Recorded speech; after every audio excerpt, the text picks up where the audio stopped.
Look, it's Scarif Live. That looks like Josh's chest. He wishes. Yes, I always wanted that on my chest. My Scarif Live chest.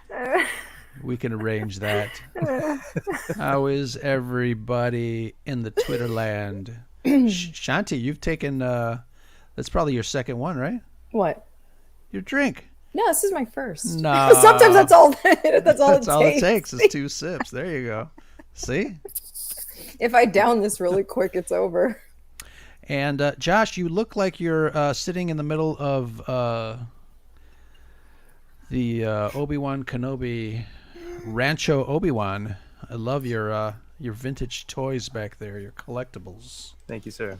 Very nice, very nice. Zori's giving a shit in the chat I room. wish it was Rancho Obi-Wan. I told when we, hey Zori, how you doing? We'll start in a few minutes. I know we're live already, but I wanted to give everybody some time to head into the chat. But when we interviewed Mr. Rancho Obi-Wan, I told him that when this pandemic is over, I'm going to rent a bus, and we're going to all hop in the bus and pour into Southern California. I think he's in Southern California, and then go visit the wonderful world of Star Wars collectibles with Mr. Steven Sansweet. But yeah, we interviewed him last year on May 25th. Mm-hmm. There you go. We timed it perfectly. Perfectly. But Zori, thank you very much. Zori, aren't you going to be going to a movie soon?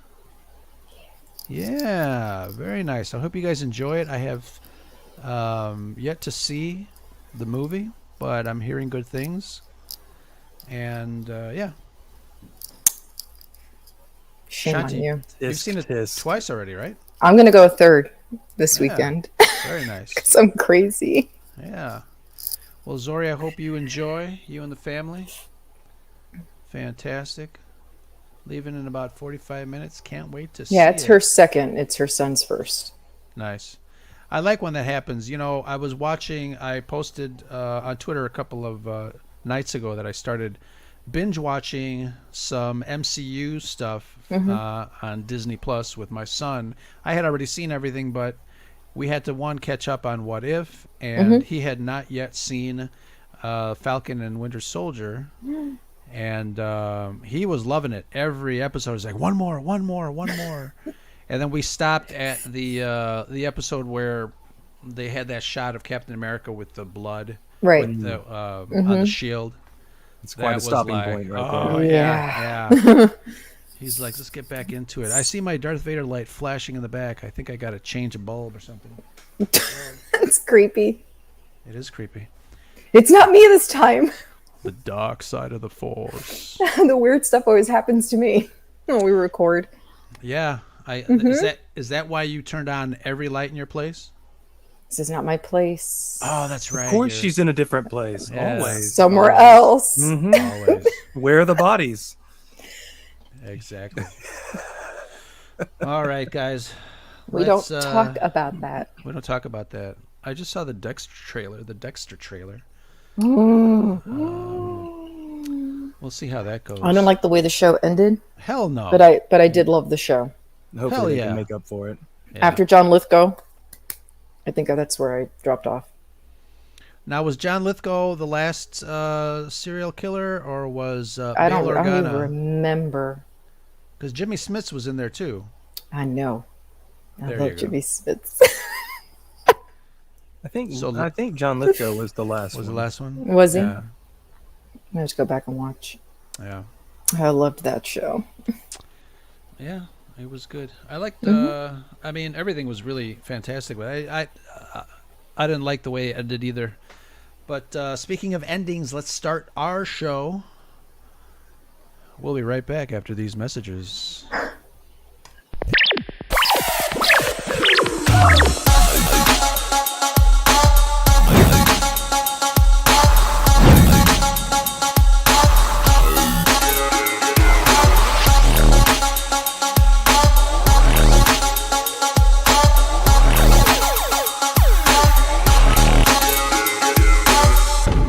This station is now the ultimate power in the universe.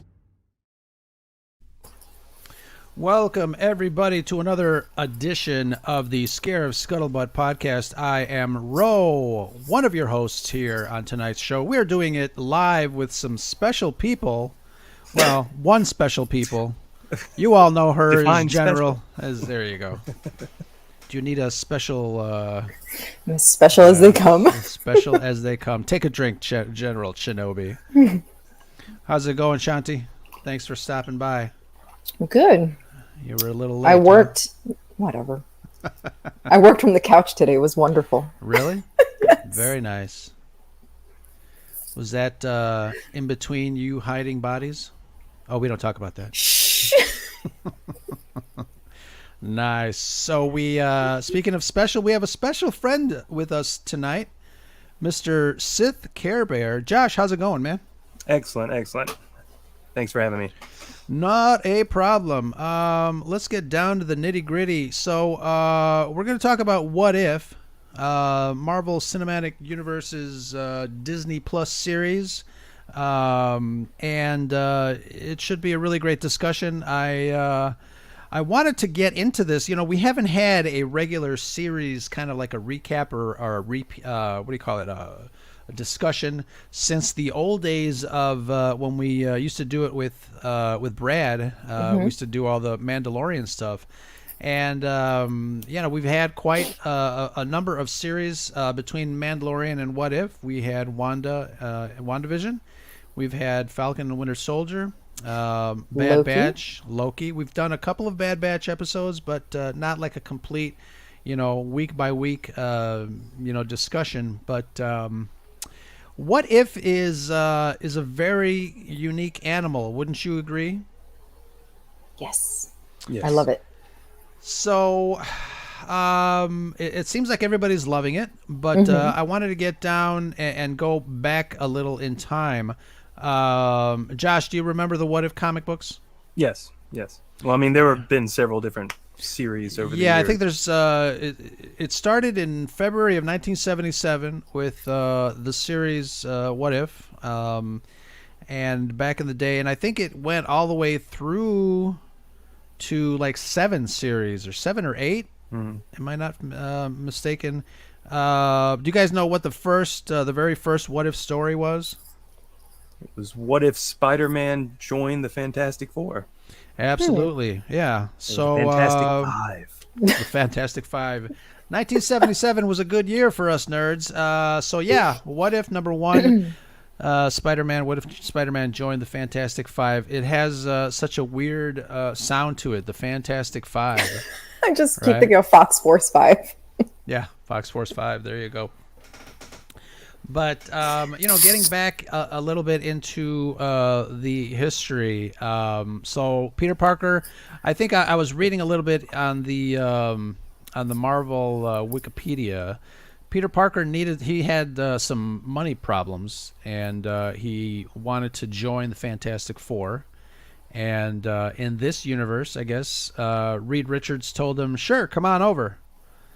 And things started to happen there. Josh, I'm going to ask you because whenever we have you on, you always pull out a stack of comic books. So I'm pretty sure that you might know the answer to this. But can you give us a quick little premise of what if? What is What If? Why are people going so crazy over it? Christian Fandom Geek, how you doing? You just showed up in the chat. Howdy. And obviously Zori, our good friend Zori. We got Nicholas Schaefer, Backyard TARDIS. Thank you for joining us. But Josh, tell us a little bit about what is What If? It's basically like hypothetical stories. What if this happened? What if this was different from that? Now, I will say that the MCU What If has been focused much more on just what if a certain decision were different, whereas with the comics, sometimes it was just a general what if Spider-Man and Wolverine fought, and they would create a hypothetical situation that doesn't necessarily rewrite a previously known history. It was more just, this would be cool, so let's see what it would be like. And that was kind of the fun of it, and also the fact that it was typically contained within one issue, so you didn't have to keep up or anything like that. You could just grab the one, enjoy the story, and move on to the next, or miss a few issues and pick one up later, and you were all caught up. So that was kind of part of the allure as well. But it was definitely a fun book, and they've done several different renditions over the years. Yeah, so these have been one-offs, right? Typically, yeah. Yeah, typically. So the first one. So who is the main character out of all of them? I know we've got a character that starts the Disney Plus series, the big bald guy. What's his deal? He's one of the Watchers. I'm trying to remember his name off the top of my head, and I can't. Two syllables, and they're mostly vowels. Yeah, it's Uratu, it's something Utau, like that. Something like that. Yeah. But no, he basically, he's one of the Watchers, these beings that just watch, and they don't interfere in human affairs, and they just kind of chill What a back creep. and I know, right? What a weirdo. and judge us based on our poor decisions. And it's they're basically using him for the series as sort of a vessel to guide the audience through the stories. That wasn't necessarily the case in the comic book series. Yeah, so getting back to that first episode, or the first the first comic book in 1977. So what if Peter Parker or Spider-Man joined the Fantastic Five? I was reading a little bit about the history of that story. I guess Sue Richards was left behind to monitor all the missions, and the guys went out to do the missions. I guess she got fed up with it, and somehow Prince Namor, the Submariner, got involved, and Sue and Submariner fell in love. And I'm giving you the Cliff Notes. She was getting fed up because she wasn't going on any missions, is what I was reading. And so Prince Namor and Sue fell in love. They made it somehow, and I can't remember the details, but Prince Namor made it so she was able to breathe underwater, which was permanent, which caused Invisible Girl to leave the Fantastic Four, which caused Spider-Man to regret making the decision to join because he didn't want to be the cause of all the trouble. And that is in a nutshell, I guess, what that first episode was.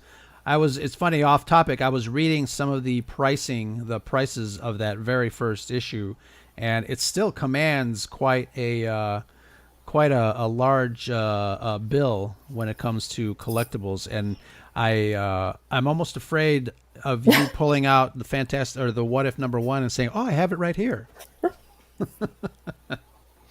But Shanti, are you enjoying the series now? Yeah. Have you caught up? You're watching it today. Yeah, I was rewatching it today. And then I fell asleep watching the last episode. The zombie? You fell asleep on the zombie one? Yes. Wow. Were you? I like the Doctor Strange one the best. Yeah. So I was going to ask you. They start to get a little. Okay, so the first episode is Captain Carter, which was fantastic. Yeah, it was a really, really great episode. Let me see. Let's run it down there. You got Captain Carter. What was the second one? T'Challa. Right. The third one, was that Doctor Strange already? No. Ant-Man, wasn't it? Ant-Man, yeah. Yeah. Which I didn't like very much. Wait, which one was the third one? Ant-Man. No? The one where Ant-Man was killing the Avengers. Right. What if the Avengers all died? And then it was Doctor Strange. Correct. And then the zombies. The zombies. So let me ask you guys this. Out of the 5 episodes that we've already seen, which ones do you guys like best? Shanti? I just said the Doctor Strange. Doctor Strange, yeah. Josh? Yeah, I would say the Doctor Strange. My second favorite probably was actually the first, the Peggy Carter one. Yeah, the Peggy Carter was, it wasn't as dark as the last 2. Yeah. It was very What If, obviously, because you've got Peggy Carter making that choice to jump into the tank and inject herself, et cetera, et cetera. But it does have some really interesting implications and interesting results. But yeah, it's definitely not as dark as the last two. I'm almost thinking that a lot of people have told me that it got, especially the Doctor Strange one. My son and I were watching it, and we were like blown away. Heavy. It was really heavy. And he, at one point he even said, this is for the character, this is like really, really emotional. Besides all the the Groundhog's Day type of stuff, right? But this is one of the first stories that I really thought, like, wow, they are really going dark. Josh, do you think this is kind of a precursor to where they might take the rest of the episodes? And I can't remember how many episodes are. I think they're 9. Yeah, I think they're supposed to Yeah. be 9 in this season, Yeah. but I believe they want to do multiple seasons. Yeah. Right. I'm not sure if that's going to happen or not. No, I think it is. I mean, I think that they've shown us a nice mix of different types of episodes. I feel like the first episode was sort of minimal as far as the change. The story still basically stayed about the same. Right. It just sort of coaxed us into it gently. Then the second episode, does this complete 180, and you have all these different changes. And then I feel like the ones that have happened since have sort of shown not only how big the changes can be, but where they can take the show emotionally at different points. And I feel like we're not going to necessarily have a consistent direction per se. I feel like it will continue to just kind of go up and down, and that's sort of the whole point of it. You don't want to become stagnant in your idea of what the story is going to be next. You don't want to be prepared, this is going to be another dark story. They want you to they want to subvert your expectations to a certain extent. I hate that phrase. I know you do. But that's what they're doing in the right way. They don't want it to just become stale. They don't want it to become predictable in any way, and that's sort of the whole purpose of What If to begin with. Right. And I do notice that some of them are kind of ending as cliffhangers. Like, wait, what are we going to see the conclusion next week? And I think that's done on purpose. But what's your guys' take on that? Do you guys want to see the rest of those particular stories? Like we've got in this last one, the last shot with zombie Thanos. My Right. son was like, "Oh my God, I want to see what happens next." Shanti, do you want to see more of that? I was actually going to ask. I was wondering if any of these are supposed to be like connecting in any way, shape, or form. I'd like to see it connect in some way. I would like to see a continuation. I mean, what was the other? There was another. I can't remember which episode it was Captain where they Marvel. had. Yeah, with Captain Marvel Yeah, and Nick Fury. So I was she like, showed are they going to continue with that? Yeah. So I would like to see more episodes that connect those. I would too. Let me ask you guys this. You mentioned in the chat to Zori, you're talking about the animation being, Yes. It's kind of unique. We're used to obviously animation in Star Wars with all the shows that have been gone that are coming out. We are obviously used to Marvel comics or the animation style of the the shows that we grew up with, Spider-Man and his Amazing Friends, the X-Men, all that stuff. We watched Batman, all that stuff. But there's a certain elegance to the animation in What If, and I wanted to briefly talk about that. Some folks kind of describe it as a kind of a 2D animation. It's not really 3D like we're used to with the Clone Wars or Bad Batch. But it is kind of a hybrid because there are, in my behind the scenes brain, I can kind of see camera placement. You can see the virtual camera kind of move around in a 3-dimensional, space. But are you guys digging this animation style? And I know when Star Wars Resistance came out, that also had a very unique animation style, very different from the rest of the Star Wars animated shows. But Resistance got kind of some bad raps from fans because they didn't really like the animation. For me, it grew on me. But what do you guys think about the animation of this show? Is it I don't know, what does it make you feel? Josh, I'll start with you. I love it, and I feel like there needs to be some kind of consistency, and I like that they didn't choose to do different styles from episode to episode. I feel like it has its own unique look. It's different from any previous Marvel animated films that they've done, as well as series.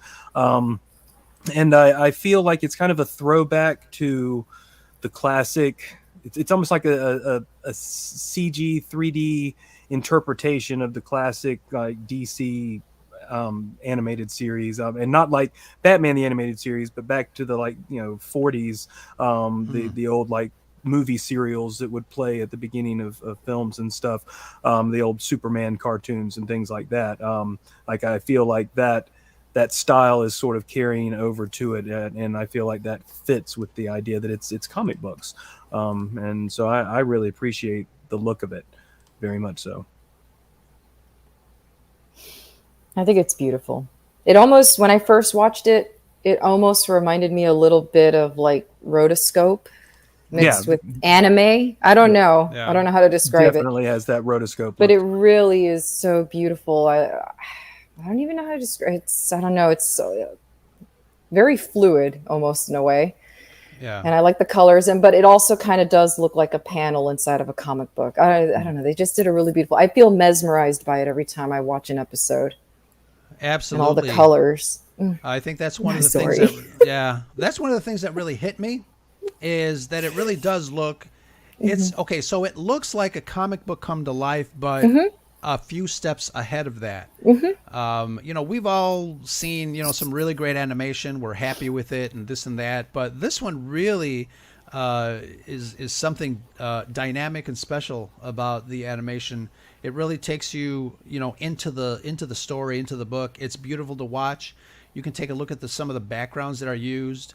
And, obviously being an MCU, you really have to kind of, watch it the first time and see the whole thing and absorb it, but then go back and watch it a couple different times, because there's always something in the background that you might want to, take a look at and pick up. And that's one of the cool things about this series, is because it's a what if, it involves a story that we already know, but it's a little different.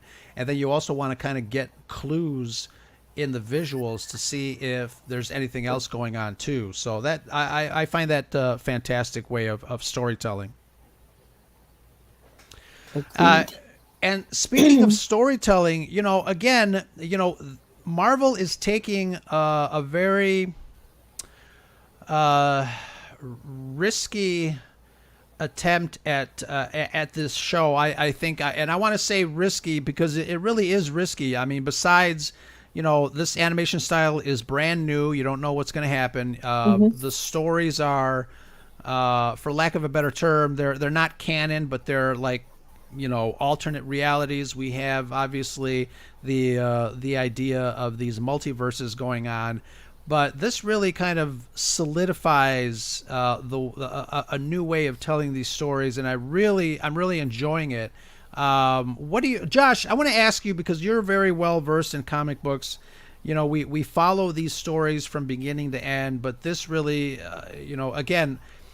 This really gives us an opportunity to kind of see stories from a different perspective. We see it in, even in movies like Frank's favorite Back to the Future, where we see the same things happening, from different perspectives. But this is really kind of takes it to a whole new level. Can you talk a little bit about the way that Marvel is telling these stories? Is it something that you've seen before, or is it something new for you? I mean, there's definitely been done before. It's I mean, like you said, Back to the Future. I mean, any way that you can kind of give a different perspective on things. Like, I don't know if you're a fan of the new Battlestar Galactica series, but they released, after the series ended, they released a straight to video film that showed the entire story kind of in a summation from the perspective of the bad guys. And I thought that was kind of unique, even though it didn't change the story necessarily. It still kind of made you see it differently, maybe helped you to understand parts of it better. And so I like that they're sort of taking different perspectives. But obviously, this is more than just a different perspective. This is just a whole new, what if's just sort of turning things on its head. But at the same time, from what I understand, it is actually supposed to be canon, and that's why they have gotten as many of the actors as they could to come back and do the voice work, because they want it to feel like it's part of the MCU, because of how it's going to tie into things later on down the road. And I think that more than anything, Marvel, through WandaVision and Loki, and now through What If, they're very much preparing us for the idea that the reality that we knew is not what we think it is anymore.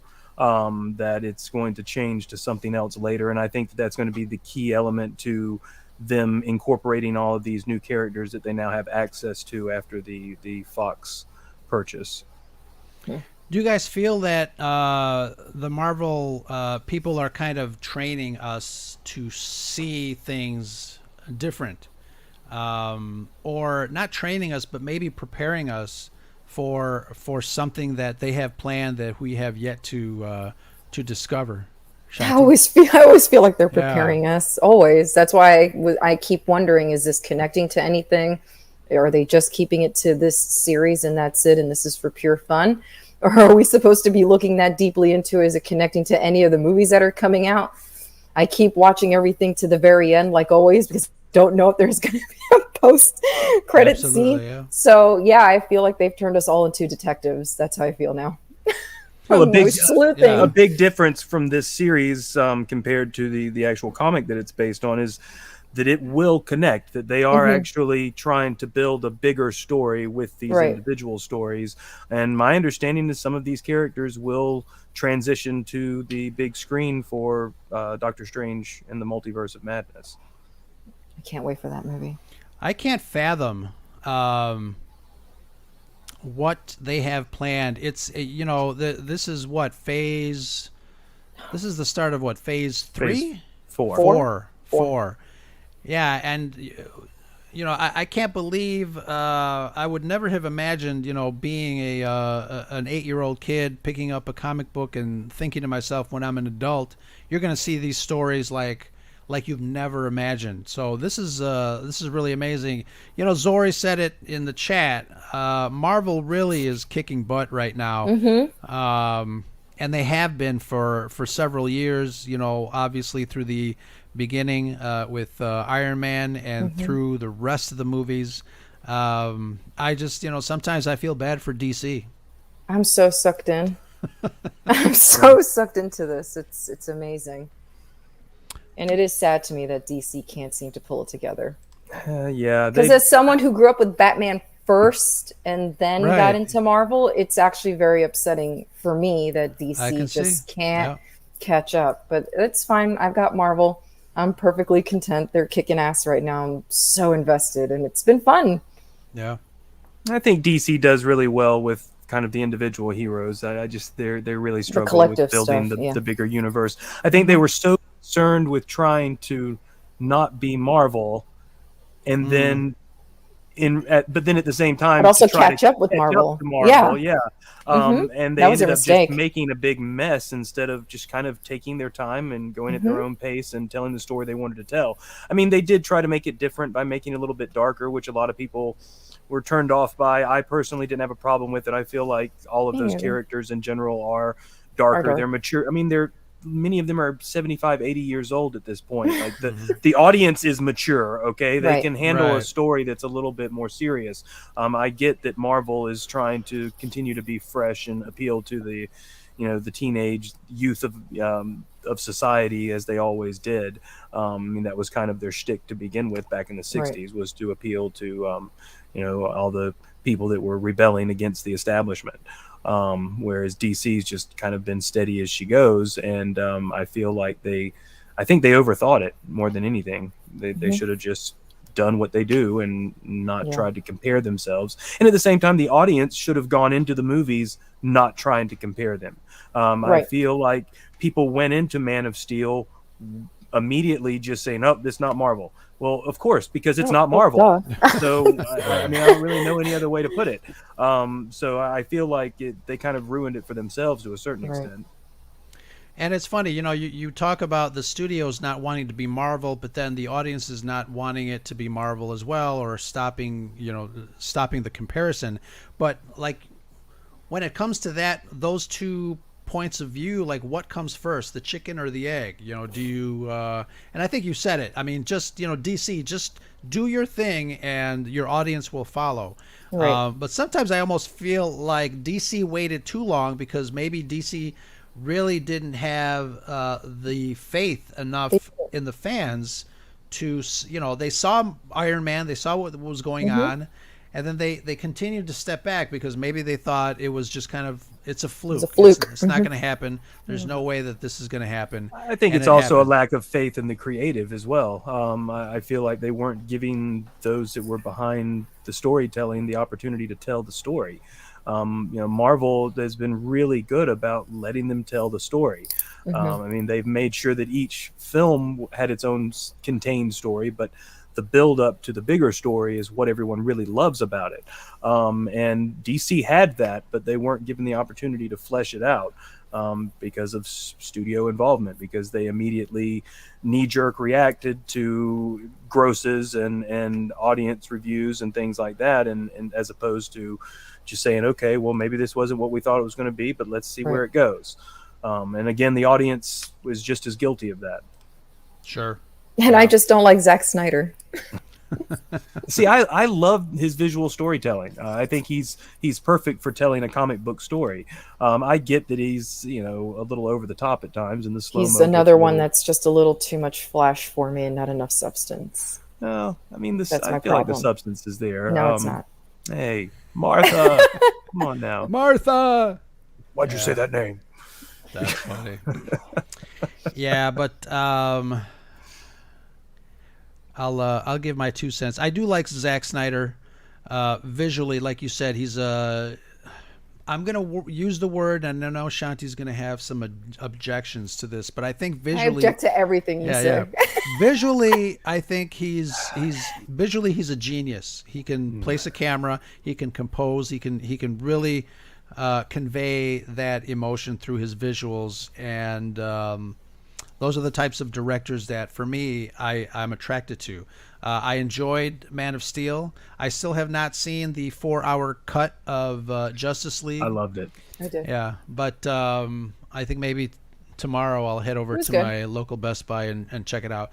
But yeah, I popped up the word choices as a question on screen, and I wanted to talk a little bit about choices that we've been seeing a lot. This theme comes up time and time again, and obviously the overall theme of What If is playing to different choices, different events, but we also have stuff from WandaVision and stuff that the themes that are very prevalent in Loki with the TVA. It all deals with choices, and I wanted to get your guys' takes on it. Why are choices so important in the MCU, especially when it comes to these shows that we've been watching? Shanti, do you have any idea? I very much believe like in the butterfly effect, Yeah, and there you go. everything. Yeah, and everything that you do does have a certain consequence, and I believe very much in fate and things like that, and things happening the way they should be. And if you deviate even just a little bit, you're going to completely change the scenario altogether. So I'm very much enjoying all of these different parallel universes. That's why I loved Loki so much, because it was all over the place, and every little decision that you make has such a grand effect on everything. And I've always liked things like that. That's why I like What If so much, because I do like to ponder those things. It's very philosophical. That's why I like it. It makes you think. It makes you think. That is perfectly well said. I think it does make you think. And then, Josh, you were talking about, or somebody said something about no substance, and there is definitely substance in these movies, these projects, this series. Josh, what do you think about choices and the way Marvel's is presenting these themes? Well, I mean, it's a key element to telling the hero's journey. It's the choices that we make that define us. It's those choices that make the difference between a life saved and a life lost, a hero or a man becoming a hero versus a villain. I think that that's just a key element to telling any hero story. And when you've got a story involving so many heroes, and you're trying to unify it, you have to have a unifying theme. So why not? I think it's a perfect choice. But yeah, no, Nice. it's all about the way that those choices define the moment and what comes after. And I think What If is very much trying to show us how a change in those choices can have drastic effects. Absolutely. You know, I always think of my favorite superhero in the Marvel Cinematic Universe ever since I was a kid, and that is Spider-Man and the choices that he made to become this alter ego. And that's, I think, one of the reasons I hold the term that Uncle Ben told him to such a high degree. With great power comes great responsibility. He didn't listen to that. He allowed this killer to go past him in the hallway in the story. That choice alone changed so much, not only for us as viewers, but for him as a character in his life. Uncle Ben was murdered in the comic books by the same guy. He went. I can't imagine the mind game that Peter was going through when he found out what that choice basically, locked in his entire future, his fate. And I think that's one of the reasons that I'm kind of upset at the MCU for not bringing in that concept. And I know we've seen the origins of Spider-Man time and time again, but it would be nice to kind of see or kind of reintroduce that concept of great power and great responsibility into the MCU Spider-Man. I know this last episode with the What If the zombies, They mentioned Ben. They mentioned Yeah. Ben Parker. From what That I've surprised heard, me. I've heard rumors. Well, I think it was very purposeful. Yeah. I've heard rumor that these, because the way that they introduced Spider-Man into the MCU was kind of brilliant, because they picked up at a point after that, Right. and allowed Tony to be his mentor figure to a certain extent. But they Right. still, in the last film, they did tease Ben, because if you notice on his suitcase, BP are the initials on it. And so they've been kind of building towards it, and I feel like this was very much to remind the audience that character is a part of this story, because from what I've heard, they are going to make him a key element to the next film.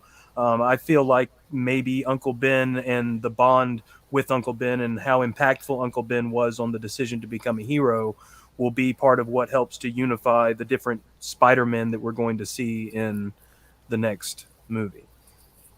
Tobey Maguire and Andrew Garfield, as they say that we will. That is amazing. Just the fact that you mentioned that Marvel might have thought of this even back then, to say that we're going to introduce this concept in the future, in a couple of years when we do all this stuff. It's mind-boggling. No, it's brilliant storytelling. Masterful. It Yeah. really is. Well, We I really was care. I was rewatching The Avengers the day before yesterday, and in the scene when Black Widow is sort of playing mind games with Loki in order to interrogate him and figure out Right. why he's there, he actually, when he's trying to get under her skin, he actually mentions things that are the plot of the Black Widow film. So, I mean, even back then, even though at the time, Marvel's president was very adamant that there would not be any female superhero films, Feige had the foresight to ensure that they laid the groundwork to do it when they could. And so their storytelling is just, it's unparalleled. It really, really is. It really is. It really is. And did you guys see that the date that this new Spider-Man trailer was released was penciled into the calendar WandaVision. In WandaVision. Mm-hmm. I mean, talk about foresight. And obviously, Yep. WandaVision and all that stuff was kind of delayed because of the pandemic. Right. But we have even more time in between those two events that makes you just go nuts. That is amazing. Nothing short of genius. Absolutely. We let's see who else is in the chat. We got a couple of patrons in the chat, and I wanted to take a quick break to say thank you very much to our patrons. We'll be back in a minute and a half.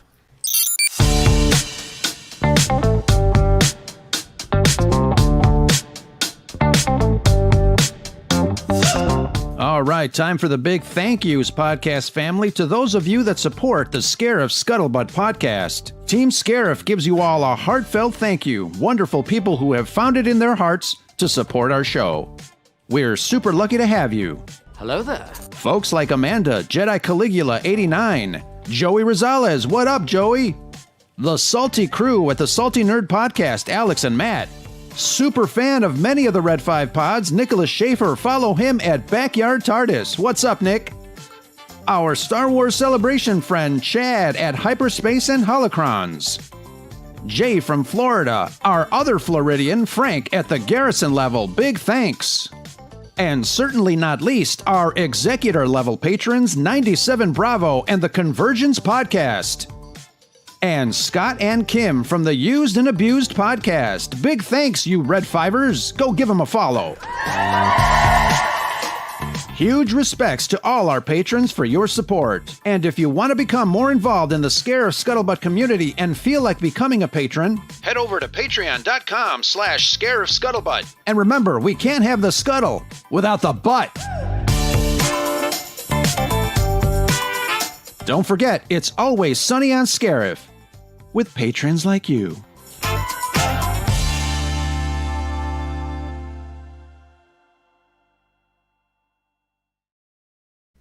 Absolutely. Big thanks to all our patrons. That's so funny. Can't have the scuttle without the butt.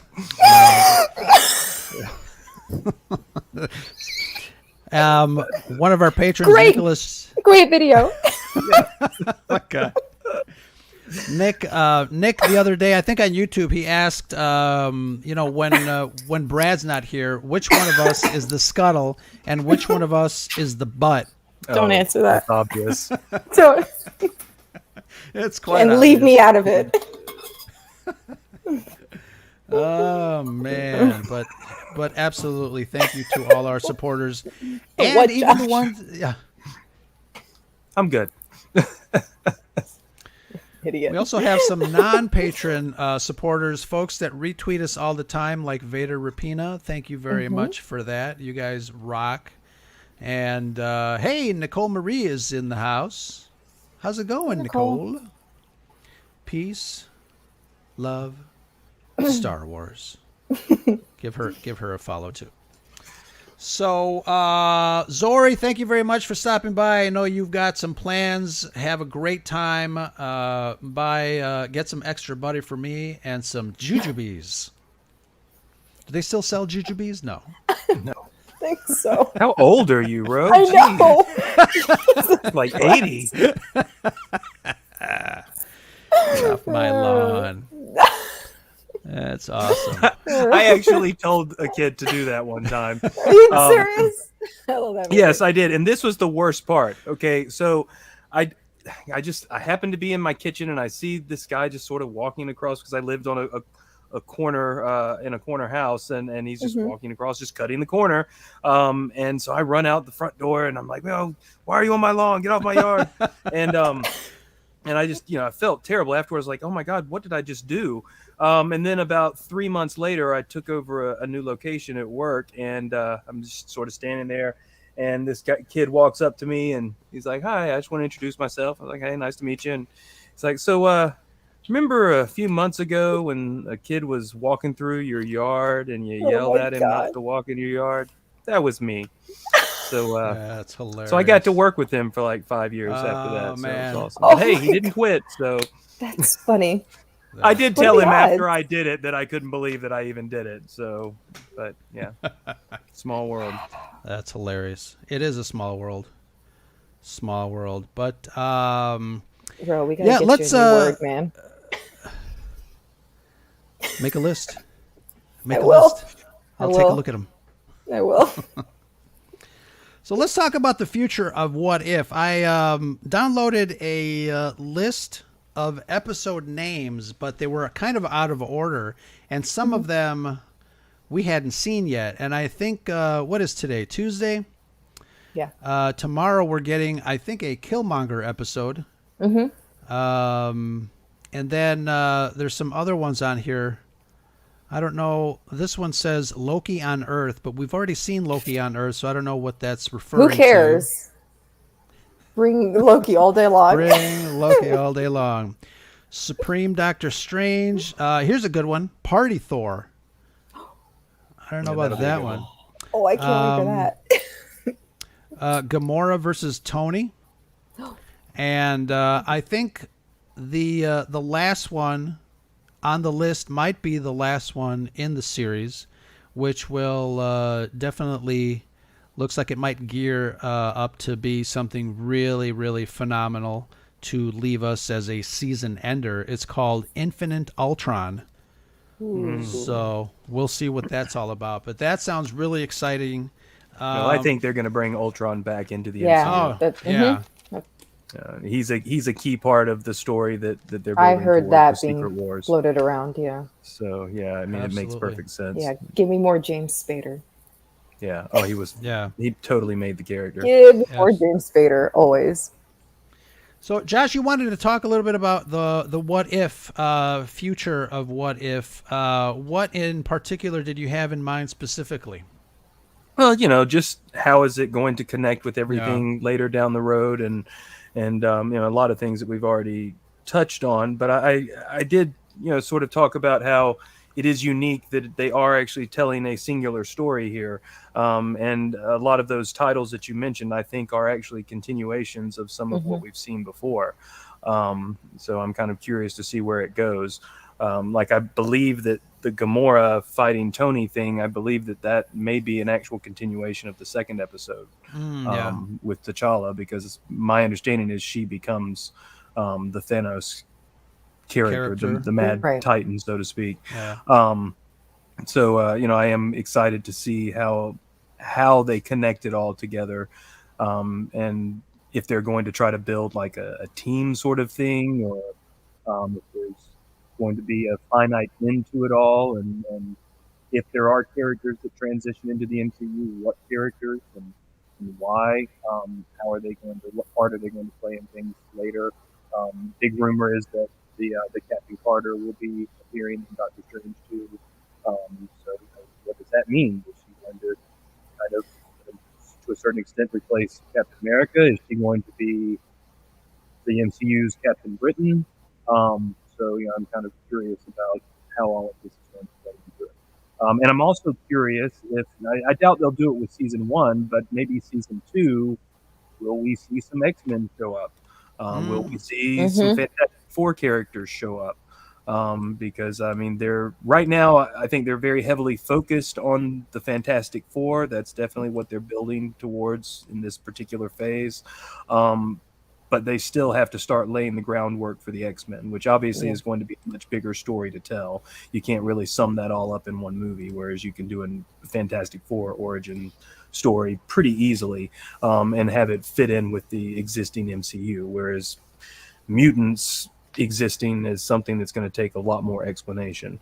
Even if they do explain it through the multiverse, it still has to be explained. Otherwise, it's just not going to be good. And that's what the MCU does best, is they make it make sense. Even people who aren't well versed in comics can keep up and appreciate the little Easter eggs. And I think what they do better than any franchise is each continuation, each installment, each sequel, each series, they all do what a continuation should do, and oftentimes fails. They actually enhance the story. When I watch, after watching WandaVision, going back and watching Age of Ultron and Infinity War and Endgame, all of the stuff involving Wanda and Vision is much more impactful. And that's what I love about it is as they built the story, it makes the earlier parts of the story even better. Right. Again, it's just genius. So I'm excited to see what's going to come. Alan, I also agree. Give us Doom. I think he's such a fascinating character in the comic books. I didn't really like him in any of the movies, but yeah, Doctor Doom is. I was rewatching Falcon and Winter Soldier, and there was a. I have a theory about that. Yeah, what's your theory? Well, from watching Falcon Winter Soldier, Mm-hmm. at the end of the series, it's revealed that Sharon Carter is the power broker. Mm-hmm. But earlier Right. in the series, Zemo talks about how he had met the power broker as a child, and he Right. refers to him as a he. Mm-hmm. And also they go to Latvia, which is borders Latveria, which is where Right. Doctor Doom Doctor is Doom from. is, yeah. And since Zemo was a baron, and as a child living in the aristocracy, he very easily could have met the Prince of Latveria. Mm-hmm. So it makes sense. And I think that the Sharon Carter thing was just to throw us off, and later we're going to find out that Doom is actually the power broker. And he's kind of pulling the strings, because I think that they're going to introduce him well before the actual Fantastic Four, as they should. Doctor Doom is kind of the quintessential villain of the Marvel universe. He's not just confined to the Fantastic Four. He's such a huge villain that has touched on every character, every team at some point or another in massive, very impactful ways. So for them to just relegate him to some guy that got powers in the same experiment with the Fantastic Four, that like they've always done, which is not his story. I feel like Marvel's actually going to do the character justice, and I think he's going to be a huge part of what's to come. Who would you play him? That's going to be tough. Yeah. It gets back I'd like Liam Neeson to play him. Wow. Well, here's the thing. We talked about this in a previous episode where I would love for them to find like a really great actor, up and coming actor that we don't know, just so we don't get lost in, this is the actor from this playing Doctor Doom. I mean, these are, I get it. But he's someone that needs to command. He needs to have a screen presence. Yeah, that's the thing. He can't just be some 20-something that has some armor and is really smart. There has to be a little bit more to him. I think he needs to have an actor of a different caliber. Gary Oldman, maybe he could be a good Doom, possibly. I don't know. I just love Gary Oldman. I like Batman. People that were in Batman. I don't know. Yeah, but that would be fantastic. Oh, I use fantastic way too much, don't I, Shanti? Waiting on that list. So, I know. Scratch that off the list. So I want to remind everybody because, so I'm sitting here in my room. We've got all sorts of things here that need to be given away. Didn't you say you were giving that to me? Yes, here it is. Anyways, I want you guys, if you're catching this on the replay, remember to go listen to our episode 79 and take a listen to the Sentry Mode curated by our friend Trevor Beast. We were on with Dork Wars podcast. I still have all this stuff that I need to give away. But nobody has emailed us. So there's some questions that Trevor wrote up in that episode that would be fantastic if you guys listen to it. Jot down the answers and email us here at scarifscuttlebutt@gmail.com for your chance to win one of these things that I got here all over the place. Batman and Star Wars. And more Star Wars. So come on. Listen and win. You can't win if you don't listen. Isn't that right, guys? Can I play? You and your play. No one wants to play with you. No one wants to play with you. Oh. Go in the corner. Nobody puts baby in a corner. There you go. All right, guys. Any final thoughts on What If? Had a great discussion. We broke it down, gave a little history and our take on What If. Really great discussion. Shanti?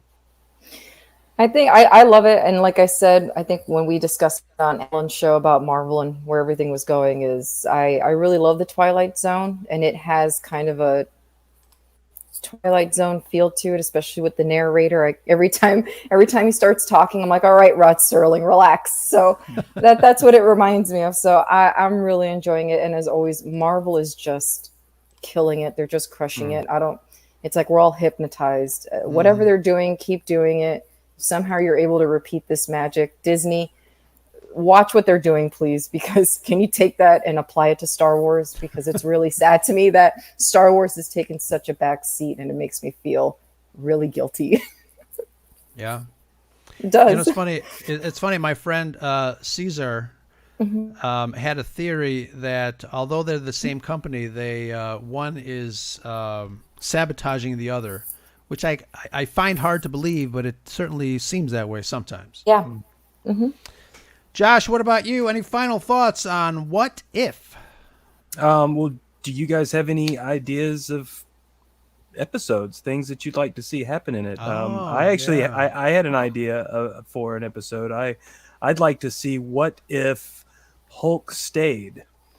What if he decided to stay and be with Natasha and never went to Sakaar and was never there to help Thor during Ragnarok? And Thor might be dead, which would mean he would not be there to fight Thanos and all of that. So it could have huge repercussions on the story. And I'm just kind of, it's just an idea that I thought would actually be kind of neat. I'm not creative enough. The only thing I could think of is what would have happened. About that all day. Only thing I could think of is what would have happened. I guess if maybe Loki would have been the one that was worthy of the hammer instead of Thor, and how would that have affected the relationship between Loki and his father, and Loki and Thor. So that was the only thing I could come up with. Well, that's a good one. Like, what that's if a good one, would Thor go bad? I thought it was a little too easy. That's why I didn't want to say it. But that's the only one I could think of. It could have huge repercussions, though. It could completely reshape the landscape of the story. So that could definitely be a good one.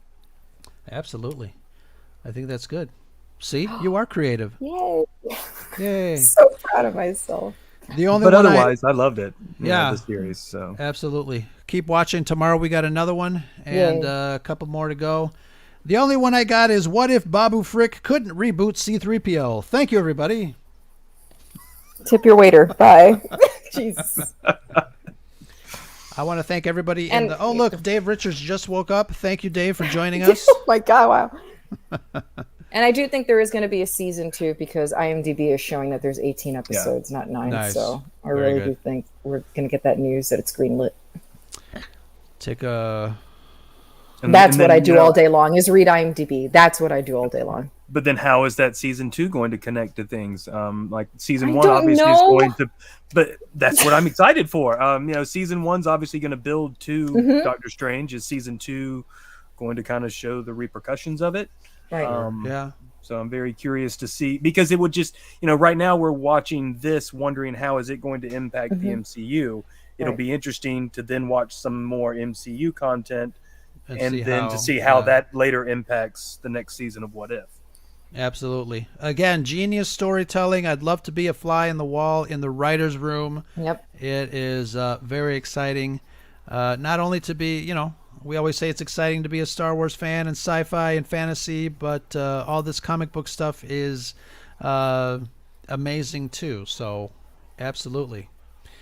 I want to thank you, Josh, for joining us tonight on our What If discussion. It was a lot of fun. Thank you so much for hanging out with us. Josh. Well, thank you for having me. It was definitely my pleasure. Absolutely. So next time we will definitely join some other friend. We got another Quick Cuts episode coming up. We just have to find a victim.